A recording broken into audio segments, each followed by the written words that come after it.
And our top story tonight at 11, an employee for the Buffalo Public Schools District has filed a notice of claim against the Buffalo Board of Education, claiming that she endured months of sexual harassment, unwanted physical contact, retaliation, and abuse of authority by former school superintendent Pascal Mubenga and Board of Education member Mookie Hawkins. Good evening, everyone. I'm Scott Levin. Mary Alice is off tonight. These accusations, they have been made by the school district's Chief Equity and Governance Officer, Antoinette Amos. And according to the notice of the claim, now former Superintendent Mubenga summoned her to his office and told her he was in love with her. As she attempted to leave, he came around his desk, seized her right hand, and forced it onto his genitals. And the notice also says current school board member Hawkins engaged in unwelcome, sexually charged, and thereafter hostile and threatening conduct toward Amos. There is a documented pattern of unwanted sexual advances, unwanted forcible touching, comments, photos. Once you make your self-known that you were the receiving end of unwanted touching, unwanted harassment, an environment where you don't feel safe in the workplace, your job has the responsibility to take the appropriate steps to remediate that. And that didn't happen here too. The inappropriate behavior of these school leaders allegedly began back in December and continued all the way until this month. And 2 on your side's Nate Benson continues our coverage on these allegations tonight with reaction from some board members tonight. Nate. Yeah, good evening, Scott. I reached out to all members of the Board of Education tonight, and only 2 of them wanted to go on camera to react to allegations of sexual harassment and abuse of power.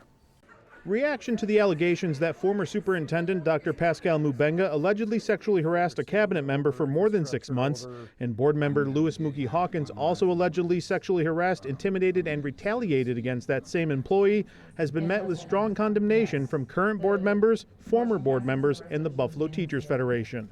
It's reprehensible. It is a sad day for the Buffalo Board of Education and Buffalo Public Schools. And I'm feeling quite disgusted with what is occurring right now.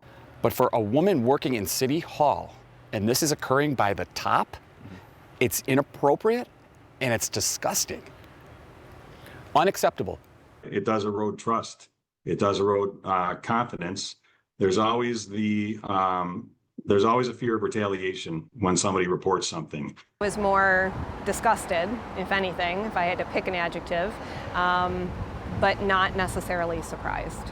Dr. Mubenga abruptly resigned on Monday, and at the time there were a myriad of questions as to why. Monday he resigns.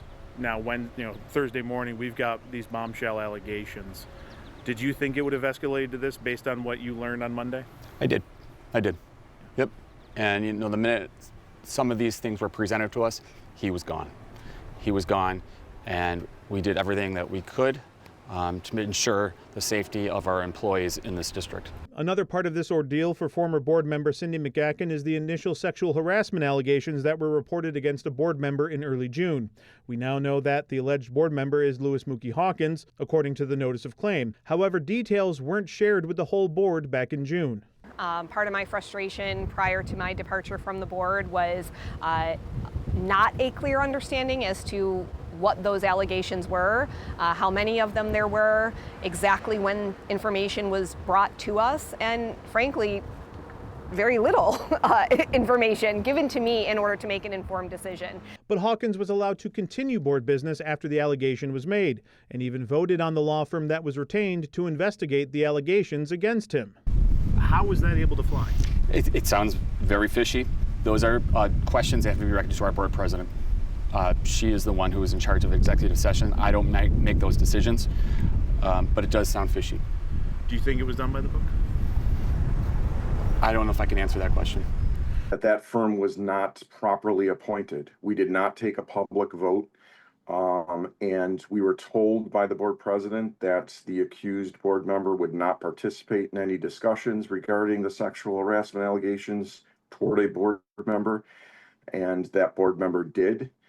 Why wasn't that board member forced to recuse themselves from all board business while there's an open investigation? That is a great question, one I also am trying to answer. And I don't have an answer, nor did I get an answer to that question. You can't have an impartial investigation into somebody if the somebody who's being investigated had a say in who is doing the investigation. And Buffalo Teachers Federation President Rich Nigro says that the lack of transparency about the initial investigation is a key reason why confidence in the board from teachers in the district may be in jeopardy. Is there precedence for a vote of no confidence by BTF for the board itself? There very, very well may be. It is very, very difficult to rebuild trust once you've lost it. And it is possible we're at that point. Now, we reached out to Dr. Mubenga and board member Hawkins several times for a comment about these allegations today, and as of right now, we have not been given a response or heard back from them. On your side, Nate Benson, Channel 2 News. Nate, thank you. Tonight, we are also hearing from Buffalo Board of Education President Dr. Kathy Evans Brown. She provided To On Your Side this statement saying, quote, "The allegations that relate to a board member are the subject of an independent investigation. The board cannot provide further detail consistent with best practices. The board has taken such allegations seriously and will provide further comment at the appropriate time," end quote.